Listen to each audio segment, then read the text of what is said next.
roany izy dia tonga dia miteny hoe ampidireo fa zany zanaky Trump dia roan'ny olona izy.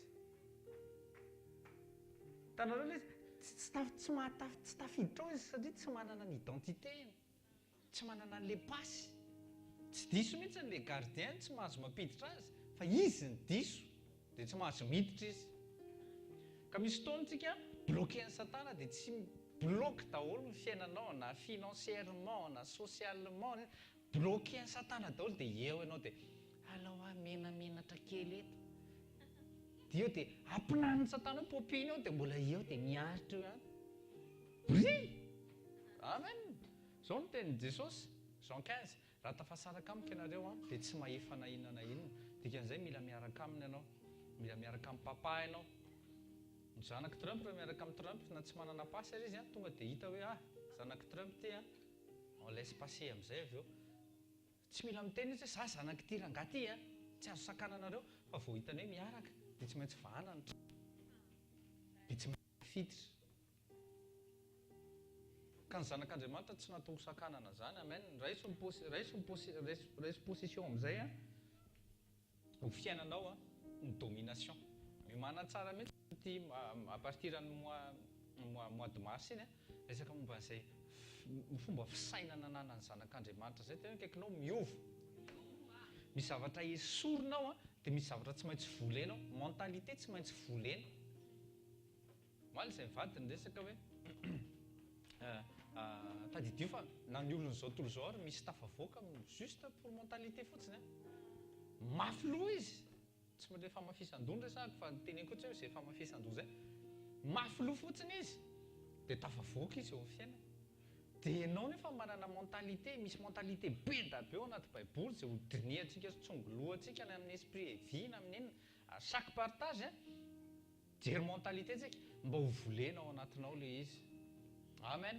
Ao tsika vonona tsara tsika. Izao ary voalohany indrindra aloha dia midébarrasser tsika manao auto délivrance aloha. Ataovy ny auto délivrance. Tsarovo ny tranonao, ny vadinao, ny zanakao tsarovo izao ankehitriny izao. Alefaso. Ray amin'ny anarana Jesosy ray eo amin'ny anaran'i Jesosy raisina indray ny hery sy fahefana amin'ny anaran'i Jesosy avy Nazareta. Diovinay ny any fisainanay Jesosy eo fisainan'i Jesosy avy Nazareta amin'ny fisainanay. Ny fihetsikaay ny mombanay rehetra, ny voarainay, niditra tao anatin'ny fonay, tompo diovy sasao amin'ny rano sarobidy izay milanao zay Jesosy eo ary tsy te hisaraka aminao mandrakizay intsony.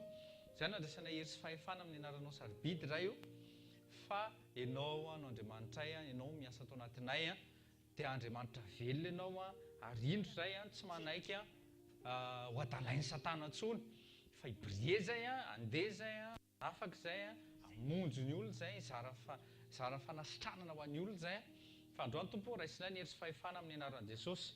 Alefaso amin'izay auto délivrance zay manimbatsimbana amin'ny fisainako, zay manembana ny sofiko, zay manimbatsimbana ny masoko, manimbatsimbana ny vavako, manimbatsimbana ny foko, na nimbatsimbana sy nitondra ny safidiko.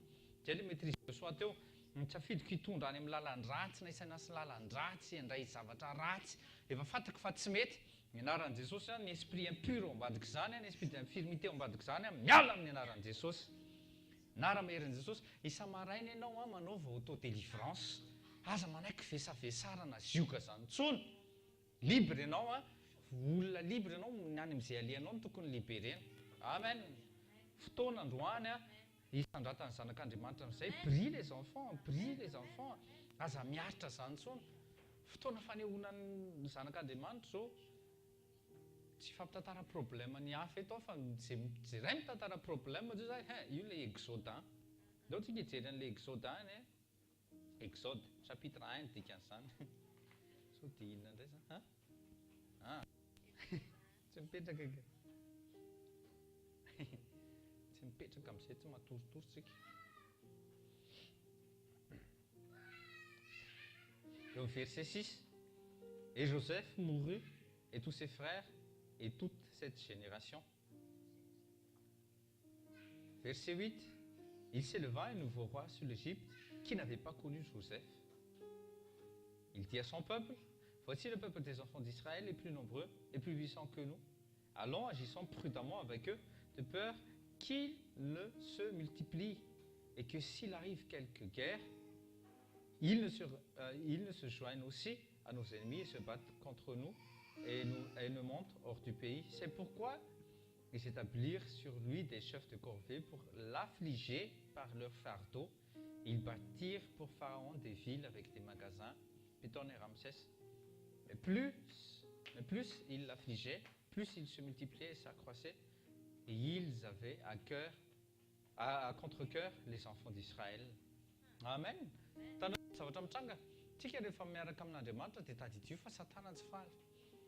Dia tsy vitany fotsiny hoe Satana tsy faly, fa mila mireagir tsika. Ty Ancien Testamentaire ty Andriamanitra no nifatohan'izy zareo. Bien sûr tsika mifantokana Andriamanitra. Dia mitodika any amin'Andriamanitra miantso vonjy. Teto Andriamanitra nandefa Mosesy hamonjy, fa amin'ny Nouveau Testament kosa tsy mandefa Mosesy intsony Andriamanitra, fa ianao mihitsy tonga dia mijoro zanak'Andriamanitra. Amen. Dia kaikinao aza milona anaty problème izany. Efa imbedabetsika tsika nefa nampianarana izany, tsy mahazo milona anaty zanaka problème isan-karazana izany. Ohatra hoe avy mifamaly kely nareo na ohatra izany, farana. Ndao ifamelitsika vady. Misy zavatra tsy mety kely ampiasana tonga dia borika eo foana. Dia aza ampiretina intsony. Borika amin'ny resigara manko hoe borikena dia avy indray ampiretina, borika eo dia ario. Vonoa izany fona amin'ilay hoe borika eo fa tonga dia vonoa dia ario. So nareo dia averina efa tsy nisy an'izany tamin'ny fiainana mivady, nisy fa nianatra izay mivady, tsy ohatr'izay, vita. Famelitsika, vita. Teneno akaikinao jero indray masona, aza asiana fitoerana ho an'ny Satana. Izany hoe na amin'ny fisainanao izany, izay hoe efa mentalité izany, diovo ny fisainanao e. Misy fotoana mivadinao mety tsy mieritreritra ny andratranao izy fa naratra ianao, dia diovo ny fisainana e. Afaka mitenina hoe tsy mety kosa nataonao, bien sûr. Fa avy eo dia mitenina anakay, azafady fa tsy fananiko, vita. Fa tsy nitohiziny eo dia androany alina, dia rapitso maraina, dia mbola rapitso alina mody indray, dia mbola iny ihany nitohiziny eo, Satana matorotoro eo ampovoany izy. Rangahy mitodika gauche, ramatoa mitodika droite, izy mitsilalay eo ampovoany. Tsy mahazo manabe tare izany, vita ilay famaliana iny, bien chérie. Aza mena, mila mianatra ianao, tena kaikinao mila mianatra. Manadio fo, manadio fisainana. Fianarana mihitsy ny eto ambonin'ny tany ho fety, fianarana. Misy zavatra tena tsy mahafinaritra mihitsy ny ohatrin'io. Fa bon, Andriamanitra miadintsika, lalantsika. Ihany koa, Andriamanitra miadin'ny hafa ihany koa. Mare zavatra tsy mety ianao, aza taitra, aza mikorapaka. Zavatra tsy maintsy misy ireny, bruit de guerre sy ny guerre hozy tsy maintsy misy. Aza matahatra, fa tsy maintsy misy ireny, zavatra ireny. Tsy maintsy misy ireny, tsy maintsy. Izy zany zavatra tsy azo ialana zany le izy. Fa zao kosa, ianao afaka mijery miankavia, mijery miankavanana. Dia tsy hatra amiko le izy. Any amin'ny lakile, any amin'ny tonton Yatsa.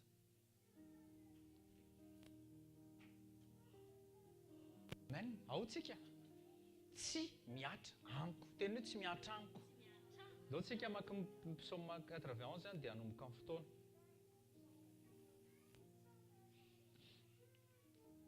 Tsy manodina tsika raha ohatra ka miteny hoe amiko le izy no mitranga.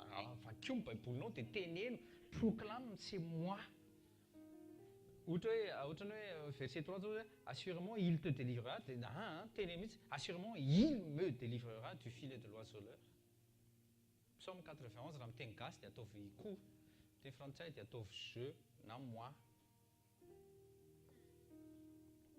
Io psaume 91 psaume 91 io fanaovana auto-délivrance io, fametrahana ny toerana misy ianao hoe eo ambanin'ny elatry ny tsotoa, eo zahako, eo ny mahatsara eo. Za mitoetra eo amin'ny firenen'izay niavo indrindra, za eo ambanin'ny aliko ny tsotoa. Dikany eo ambanin'ny aliko ny tsotoa zany misy tanana be eo amboninao. Mila miova fisainana, miova fo tsara. Alefa amin'ny anaran'i Jesosy psaume 91 vakina daholo ny verset rehetra amin'ny anaran'i Jesosy manao hoe celui qui demeure dans le lieu secret du Très-Haut logera à l'ombre du Tout-Puissant. Je dirai au Seigneur qu'il est mon refuge, ma forteresse, mon Dieu. En lui je me confierai. Assurément il me délivrera du filet de l'oiseleur et de la pestilence répugnante. Il me couvrira de ses plumes et sous ses ailes, j'aurai confiance. Sa vérité sera mon écu et mon bouclier. Je n'aurai pas peur, ni de la terreur de la nuit, ni de la flèche qui vole le jour, ni de la pestilence qui marche dans l'obscurité, ni de la destruction qui ravage à midi. 1 000 tombera à mon côté, 10 000 à ma main droite, mais elle, la destruction, n'approchera pas de moi. Seulement, je contemplerai avec mes yeux et je verrai la récompense des méchants, parce que moi, j'ai fait le Seigneur qui est mon refuge, c'est-à-dire le Très-Haut, mon habitation. Aucun mal ne m'atteindra, aucune plaie n'approchera de ma demeure, car il donnera charge de moi à ses anges pour me garder dans tous mes chemins. Ils me porteront dans leurs mains de peur que mon pied ne heurte contre une pierre. Je marcherai sur le lion, sur la vipère, je piétinerai le lionceau et le dragon. Parce qu'il a mis son amour sur moi, c'est pourquoi je le délivrerai. Je le mettrai dans les lieux élevés, parce qu'il a connu mon nom. Il m'appellera et je lui répondrai. Je serai avec lui dans l'inquiétude, je le délivrerai et je l'honorerai. Je le rassasierai d'une longue vie et je lui montrerai mon salut. Amen. Jesosy ny teniny io amin'ny Luka 4, manomboka verset 18, 21 hozy izy hoe androany dia tanteraka izany, dia teneniny vatanao androany tanteraka amiko izany. Amen. Midécrété eo amin'ny fiainanao fa mahazanak'Andriamanitra anao dia manalavitra anao ny ténèbre ary ny piège rehetra dia tsy ahasambotra anao izany mihitsiny. Misy domination tena mila petraka ao, misy fotoantsika miteny hoe zanak'Andriamanitra fa tsy midomina mihitsy, tsy hita mihitsy ilay domination. Izay mila hanozongozonana antsika hoe zanak'Andriamanitra tsika. Misy fotoana tsy satana indray mibloqué zavatra, misy fotoana Andriamanitra mihitsiny manakana zavatra be da be, satria tellement tsika mivariana amin'ny zavatra tiantsika hitranga, fa tsy mitoetra amin'ilay plasitsika aloha tsika mba hahafahantsika manafaka ny hafa sy miasa ho an'ny hafa, fa miasa ho amin'ny fanjakana. Tahiny Jesosy tsika, dans 3 minutes tsika manomboka, fa alohan'izay tsika aloha dia mivavaka manadio trano. Alefaso. Naramerin'i Jesosy avy Nazareta nandraisanay sy fahefana ato amin'ity toerana ity, tsy mbola anay ity Jesosy eo, fa dia raisinay ny hery sy fahefana. Ny toerana ray manontolo amin'ny naramerin'i Jesosy avy Nazareta, roanay Satana tsy ambinina ato amin'ity toerana ity, ny fahatsarana rehetra ato amin'ity toerana ity, ny fanambinana rehetra ato amin'ity toerana ity, ny zavatra rehetra izay fanomanin'Andriamanitra ho anay dia ato amin'ity toerana ity. Raha eo hiakohaka eo anatrehanao izay androany, hifaly araka aminao izay androany.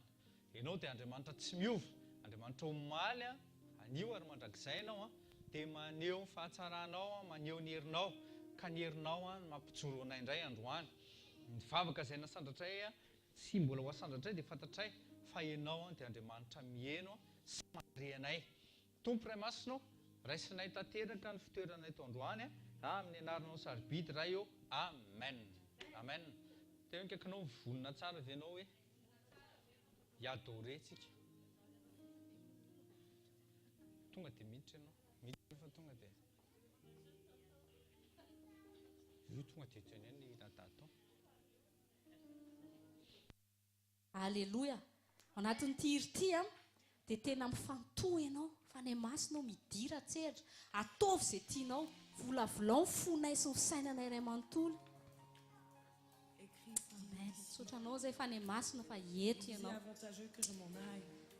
Oh, fa ny masina fenoa izay tsirairay avy androany.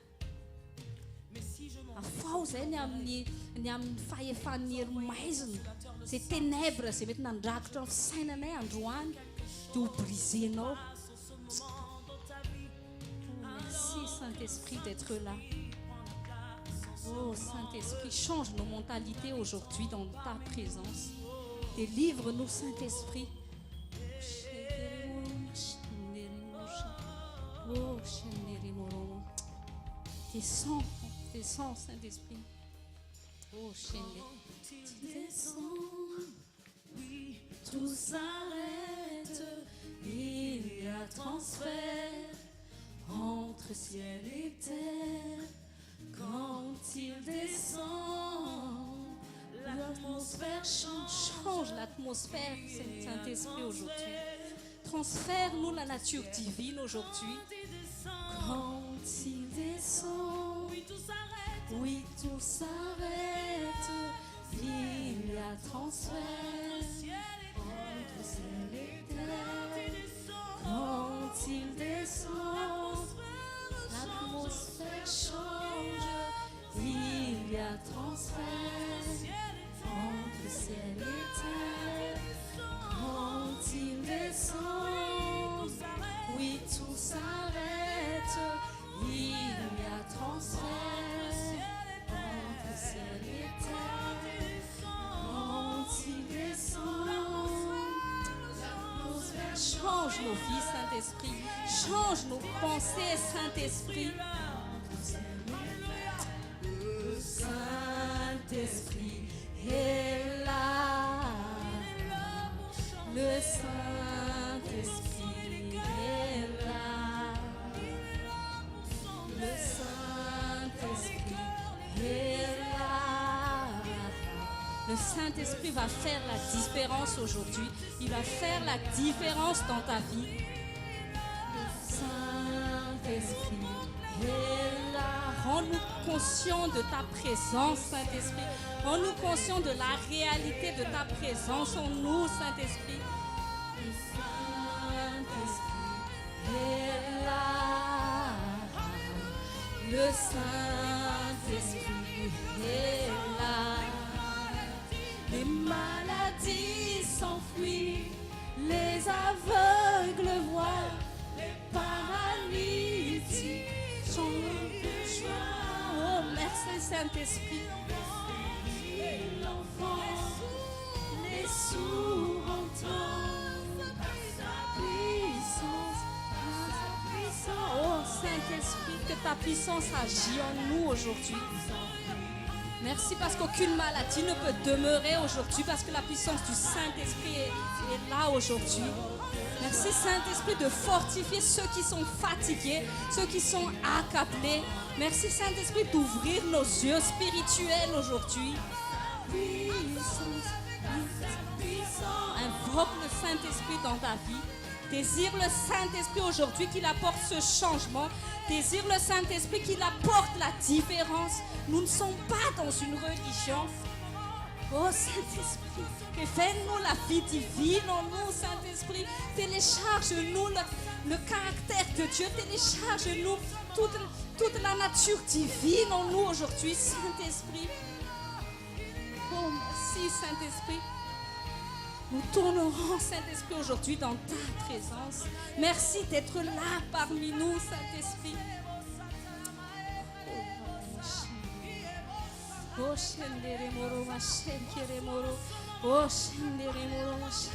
Nous recevons tout de toi, Saint-Esprit. Oh Saint-Esprit. Transforme-nous, Saint-Esprit. Transforme nos pensées, transforme nos vies, Saint-Esprit, par ta puissance aujourd'hui. Renouvelle notre intelligence aujourd'hui, Saint-Esprit. Brise les jougs aujourd'hui, Saint-Esprit. Brise l'esprit de l'esclavage aujourd'hui, Saint-Esprit.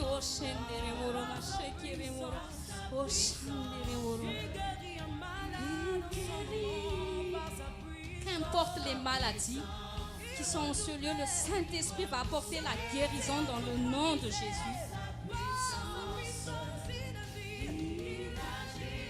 Merci Saint-Esprit. Merci pour ton action aujourd'hui, Saint-Esprit. Les aveugles voient, les paralytiques chantent. C'est toi, Saint-Esprit, qui continue l'œuvre de Jésus-Christ en ce lieu aujourd'hui. Tout peut se passer aujourd'hui parce que le Saint-Esprit est en action. Éveille notre âme, Saint-Esprit, aujourd'hui. Éveille notre âme, que nous soyons conscients de cette présence de Dieu, que nous soyons conscients de l'assistance de Dieu aujourd'hui. Oh, l'enfant. Alléluia. Exalte le Saint-Esprit aujourd'hui. Dis, s'enfuit. Les ténèbres fuient aujourd'hui dans ta vie parce que le Saint-Esprit est en action. C'est le Saint-Esprit qui amène le ciel sur terre. C'est le Saint-Esprit qui amène le royaume de Dieu dans ta vie. Alléluia. C'est le Saint-Esprit qui va confirmer l'œuvre de Jésus-Christ en toi aujourd'hui. C'est le Saint-Esprit qui va confirmer la vérité de la parole de Dieu aujourd'hui. Exalte-le aujourd'hui. Désire-le aujourd'hui.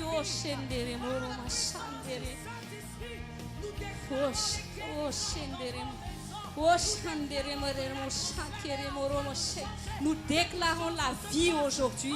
Nous chassons les ténèbres aujourd'hui dans le nom de Jésus. Nous chassons la mort dans le nom de Jésus. Nous chassons l'esprit de l'esclave aujourd'hui dans le nom de Jésus. Nous invoquons l'esprit du Fils aujourd'hui dans la présence de Dieu dans le nom de Jésus. Alléluia. Nous pouvons crier Abba Père à cause du Saint-Esprit. Nous n'avons pas l'esprit de timidité, nous avons l'esprit de force avec le Saint-Esprit. Alléluia. Amen. Nous sommes des victorieux. Nous pouvons tout par celui qui nous fortifie. Nous ne sommes pas des déprimés, nous ne sommes pas des fatigués, nous ne sommes pas des gens faibles. Nous sommes forts en le Saint-Esprit. Alléluia. Et là, le Saint-Esprit est là. Manifeste-nous ta présence, Saint-Esprit. Change l'atmosphère en ce lieu, Saint-Esprit. Saisis les cœurs, Saint-Esprit. Saisis les pensées afin qu'elles obéissent à la vérité de Dieu aujourd'hui. Oh, Shandere Moro, ma Shekere Moro. Oh, Shandere Moro, ma Shandere Moro. T'esprit est là. Alléluia. Alléluia. Afaka mipetraka tsika. Amen. Teneny eo akaikinao hoe mino fa tena renao fanay masina androany hoe amen. Ary teneny izy raha mbola tsy renao dia ho renao izy. Amen. Raisitsika ny tenin'Andriamanitra en Genèse chapitre 11. Genèse chapitre 11. Manomboka verset 1. Genèse chapitre 11. Manomboka verset 1. Vakina amin'ny anaran'i Jesosy. Toute la terre avait une seule langue et les mêmes mots. Comme ils étaient partis de l'Orient, ils trouvèrent une plaine au pays de Shinéar et ils y habitèrent. Ils se dirent l'un à l'autre, allons, faisons des briques et cuisons-les au feu. Et la brique leur servit de pierre et le bitume leur servit de ciment. Ils dirent encore, allons, bâtissons-nous une ville et une tour dont le sommet touche au ciel et faisons-nous un nom afin que nous ne soyons pas dispersés sur la face de toute la terre. L'Éternel descendit pour voir la ville et la tour que bâtissaient les fils des hommes.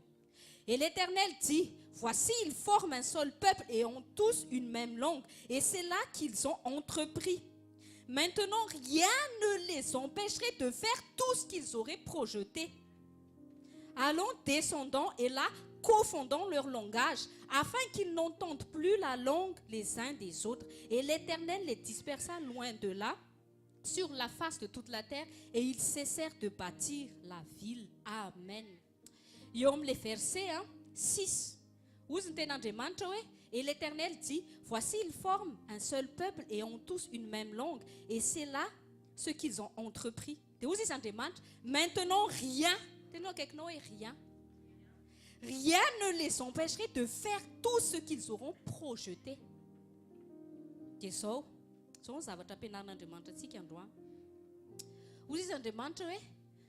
Andriamanitra nametraka volonté forte ao anatin'ny amina ny olombelona. Azonareo? Andriamanitra nametraka une forte volonté dans l'âme des hommes. Donc, l'âme de l'homme a la capacité de pouvoir faire ce qu'il veut faire. Azonao le izy? L'homme a la capacité de pouvoir faire ce qu'il veut faire. Teto raha tsy tonga Andriamanitra nanakana ny volontén'ny olombelona dia vitan'zareo tour de Babel io.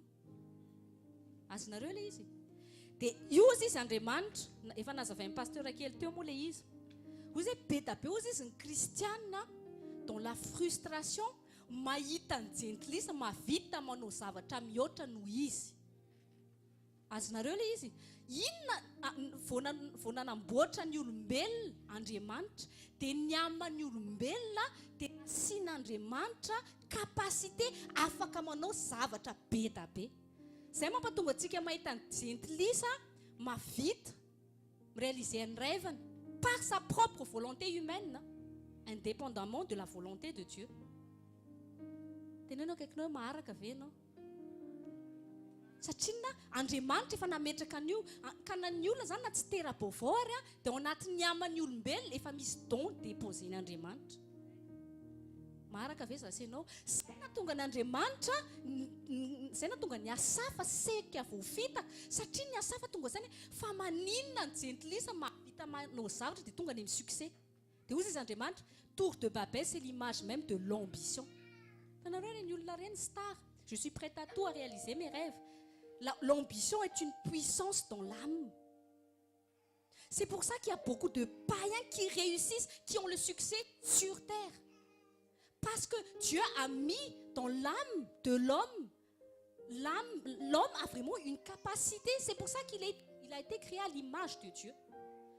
Donc l'homme peut faire beaucoup de choses, même sans Dieu. Rehefa teo mba ny fahefan'ny Satana, io capacité de l'homme io dia mivadika orgueil sy ambition. C'est pour ça qu'il y a des gens qui arrivent à faire des entreprises. Mavita tavavoaka jereo reny sportif reny. Zay mivady moa am'le tia resaka sport, na tonga nanazo an'ity révélation ity dia ozy mantsan'Andriamanitra. Reny mijery an'le témoignage ny olona obèse reny dia avy eo izy jerenao lasa tena olona je ne comprends pas. Il y a des chrétiens qui souffrent avec la nourriture. Ils sont où l'amtsutra miti ça aussi y a des jerenao manana discipline de vie. Tout ça mais comment? Asnareo le izy. Dia ozy Andriamanitra, tu sais pas que dès que j'ai créé l'homme, j'ai mis une volonté puissante dans la nature de l'homme même. Ça m'a donné un artiste réel, travailler dur. Faut dire Andriamanitra, quand la volonté de l'homme est si puissante, leur désir d'arriver à quelque chose est si fort, rien ne les empêche. Face aux Andriamanitra, à quoi servirait-il à un homme de gagner le monde s'il perdait son âme? Donc, Dieu a déjà préprogrammé le succès dans tout homme, même si tu n'es pas chrétien. Oui, c'est difficile à avaler. Parce que toi, tu penses que c'est seulement les chrétiens qui doivent réussir. C'est pour ça que tu es toujours dans la frustration quand tu vois les païens réussir plus que toi. Face aux Andriamanitra, et nous, nous avons zanak'Andriamanitra. Le problème aussi, natunga ny olombelona lasa orgueilleux. Nome ny olombelona Satana zay force sy ny capacité napetra'Andriamanitra anatin'ny olombelona zay. Dia lasa nanoherana an'Andriamanitra le izy. Dia zay natonga n'Andriamanitra teto ny teny izy, ils peuvent tsika vite io tour de Babel. Si Dieu n'est pas venu intervenir. Ça me tena nareo fa ny avancée scientifique si Dieu ne contrôle pas encore dans sa grâce, ça me tena nareo fa nanazary mavita lalana tsy tonga tsaika any amin'ny 4e galaxie vita andrareo. Satria Dieu en fait a déjà mis la capacité de réussir tout ce qu'on veut en nous. Mais cette capacité, Dieu veut que nous l'utilisons à faire ce qu'il veut. Dia zay mampatonga n'Andriamanitra avy eo, hoy izy Jesosy, rehefa tonga zanaka ianareo izy dia hoe tsy mahavita ninina raha tsy zaho. Satria na le désir fort désir iny tokony désiré ho an'Andriamanitra, atonga anao dépendant an'Andriamanitra. Dia le force io zany tokony ampiasaintsika hitady an'Andriamanitra fa tsy anao izay tiantsika. Iny force io zany tokony ampiasako zasy anao zanak'Andriamanitra hidésiré fort désirinao sy ny rêvanao goavana indrindra tokony Jesosy sy ny volonté ao anatinao zay. Fa tiany Satana vonoina ho ampiasaina ho anazy tonga anao ambitieux. Azonao le izy. Dia zao izy Andriamanitra. Zay mahatonga le izy. L'homme a fait ce choix à utiliser sa forte volonté pour lui-même. Dia tonga Satana ny intervenir dia lasa nanangana olombelona orgueilleux. Dia ozy Jesosy hoe les réussites sans Dieu rend les hommes orgueilleux. Dia zay le tao amin'ny psaume 73. Tsy fantatrareo ve fa aiza? Zay mampatonga antsika hoe fa manino Dieu n'intervient pas. dans le succès des païens. Satria ozy izy Andriamanitra tsy fantatrao fa le orgueil ozy izy mantsy asa, ça va les amener où? Au feu de la guienne. Donc, ça c'est rehefa tonga zanak'Andriamanitra, ny objectif satria izaho iréussir. Fa ny objectifako dia Jesosy sy ny lanitra dia ny réussite vokatry ny fanaranao n'Andriamanitra. Fa ny ambitieux dia niny ny objectif izaho iréussir. Zay ny ambition tsy mitovy. Fa za ianao rehefa zanak'Andriamanitra, tsy ny réussite ny objectifako, fa c'est le ciel mon objectif. Et quand j'atteins Jésus, la réussite n'est que les conséquences. Mais les païens, la réussite est leur but. Moi, la réussite et les conséquences. Azonareo le izy. Ka ianao aza frustré tsony mijery anjery izy mahavita zavatra be da be. Dia aza marary saina fa fataro ny cheminement de Dieu. Fa mifanaranao amin'Andriamanitra ihany no hitondranao any amin'izay succès zay. Dia nombokaiza le succès mental le izy. Amin'ny pensée le izy. Des fois tsy Andriamanitra, tsy Satana mibloquer anao tsy réussir, fa ny pensée anao mitondra blocage tonga anao tsy réussir. Satria anao vao mifoty dia iny, je vais pas y arriver, non je peux pas. Nous amis, j'ai l'esprit fort. Nefa gâteau anankiray zao dia tsy voafehanao koa tsy maintsy lanina ohatra. Nefa anao manana esprit de fort. Nefa le gentlisy ary mikoatre anao ndraindray mikoatre chrétien be da be. Il n'a même pas le Saint-Esprit. Satria zao no tenen'Andriamanitra quand l'objectif, le désir d'atteindre l'objectif est assez puissant en toi, les étapes ne deviennent plus des obstacles.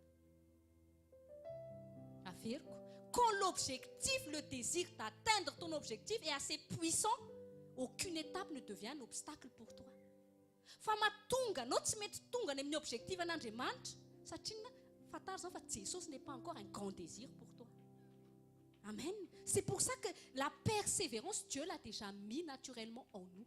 Mais cette persévérance, au lieu, raha tamintsika tamin'ny païen, dia misy ny olona tena mana forte persévérance. Direo, misy olona tena mahavita amin'ny sacrifice à atteindre leurs objectifs. Fa sasy ianao mila mampiasa an'izay capacité ny Andriamanitra hitadiavanao an'Andriamanitra. Dia rehefa mahita an'Andriamanitra ianao dia mahazo ny capacité divine hataterahanao ny œuvre de Dieu. Dia rehefa tafiditra anatin'izay mantanteraka ny œuvre de Dieu zay ianao dia résultat eo amin'ny fiainanao succès. Fa mavoanao sy mavoana mihazakazaka any amin'ilay zavatra rehetra. Nefa zasy ianao tsy avelan'Andriamanitra tafita tsony araka n'izay fomba fiasa zay. Zasy ianao fa zanaka, tsy ny principe amin'ny monde tsony ary tsy ny principe ny ambition no entinao tonga anao hiréussir na hiprospérer. Fa izay volonté forte anananao zay persévère dans la volonté de Dieu. Persévère dans la parole de Dieu. Persévère dans la prière. Ary ny olona rehefa fort anatin'ny objectif, tu deviens une personne déterminée. Zay no nampianarina fanahy-masina anao. Ozy izy mantsana, tu peux tout, tu as un objectif, enfin ça, ton problème, tu ne te concentres pas sur moi. Tu m'oublies vite sur ton trajet, tu oublies vite ton objectif. Oui, maintenant, quand tu es sur un chemin et que tu commences à être dans un trouble spirituel, commence à réfléchir pourquoi, pour quelle raison tu as commencé à emprunter ce chemin. Pourquoi tu as emprunté le chemin de la vie? C'est pour Jésus, à cause de Jésus. Rehefa réel aminao ny objectif anao ohatra ny olona ankiray matavy be zao tsy mijery le tany réel tsony izy fa quand c'est force en son objectif anao za tsy maintsy miatteindre objectif, za tsy maintsy kely, za tsy maintsy kely leo anatin'ity vatako ngeza be ty, leo esclave n'ity vatako ty. Dia zao no teneny Andriamanitra, au lieu de te plaindre sur les choses que tu n'as pas, je te donne de la force pour travailler afin que tu puisses avoir ce que tu n'as pas. Azonao le izy, au lieu de nous plaindre, il dit c'est bien de prier, c'est un commencement. La prière, c'est dans la prière que tu vas puiser cette force et cette volonté d'atteindre l'objectif que tu as mis dans ton cœur. La prière n'est que le début, c'est pas la fin. Tu pries pour avoir assez de volonté pour pouvoir changer les choses en marchant dans la volonté de Dieu.